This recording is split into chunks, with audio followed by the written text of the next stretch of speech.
Chers amis, faire taire à tout prix le camp patriote, telle est la mission que s'est fixée le camp du bien, et donc, comme vous le savez, la chasse à l'homme a été lancée contre Éric Zemmour, après l'arrêt rendu par la Cour d'appel le 8 septembre.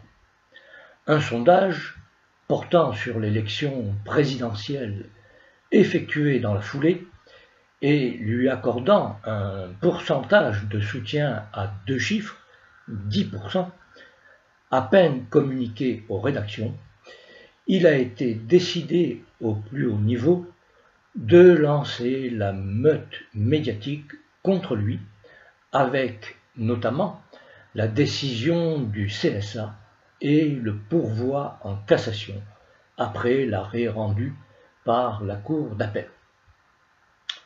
Tout cela s'inscrit, il faut bien le dire, dans une tentative générale de déstabilisation et de décrédibilisation engagée depuis longtemps déjà par les progressistes et les mondialistes contre le camp patriote qu'il faut faire taire.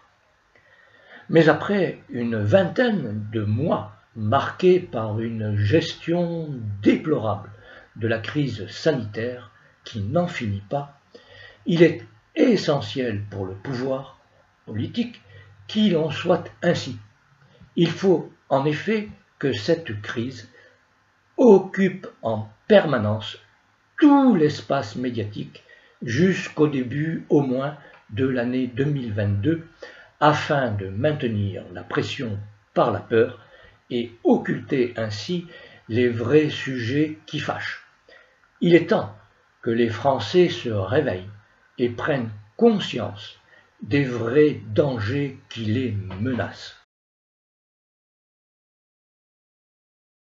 Ces dangers sont ceux que je dénonce avec d'autres, ceux que dénonce Éric Zemmour, et qui ont été déjà non seulement ignorés, mais sciemment et volontairement occultés en organisant le sabotage de l'élection présidentielle de 2017, qui s'est traduit par un véritable hold-up démocratique.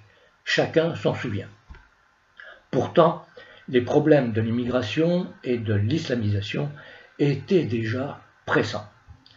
5 ans ont donc été perdus, d'autant plus que le quinquennat précédent, 2012-2017, s'est révélé être, dans ce domaine essentiel, un quinquennat pour rien.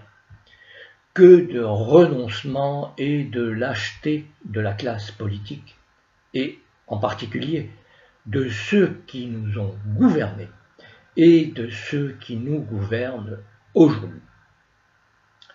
C'est pourquoi les thématiques liées à l'immigration et à l'islamisation doivent impérativement être placées au centre du débat de l'élection présidentielle de 2022.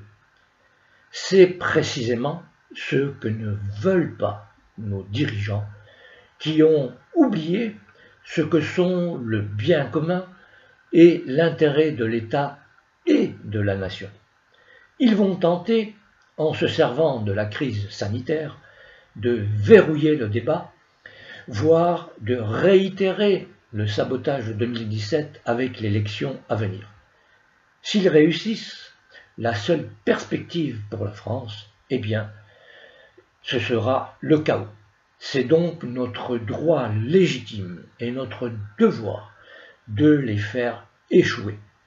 Car si on ne règle pas en priorité ces sujets, aucun programme politique, quel qu'il soit, ne pourra être appliqué avec efficacité et surtout donner aux Français de l'espoir et un avenir. Alors, devant toutes ces manœuvres ignobles manifestées par les progressistes et d'autres, bien sûr, contre Éric Zemmour, parce qu'il ose dénoncer avec courage cette dérive qui conduit au drame et ose dire la vérité, eh bien je salue son engagement pour la défense de notre identité.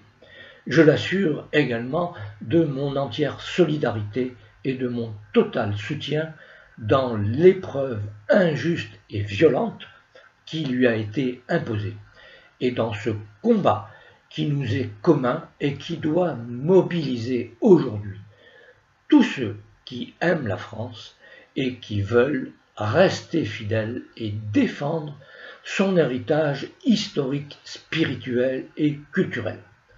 C'est leur droit, c'est notre droit le plus légitime que nul ne peut nous contester. C'est même notre devoir de combattre tous ces fossoyeurs de notre France chérie qui participent à la destruction de la nation. N'est-ce pas la trahir que de la laisser sciemment se fracturer et ne rien faire? Mais poser la question, n'est-ce pas déjà y répondre? Alors, chers amis, soyons acteurs et non pas spectateurs dans les mois qui viennent pour faire que cette élection présidentielle soit celle qui permette le renouveau de la France, une France retrouvée. Je vous remercie.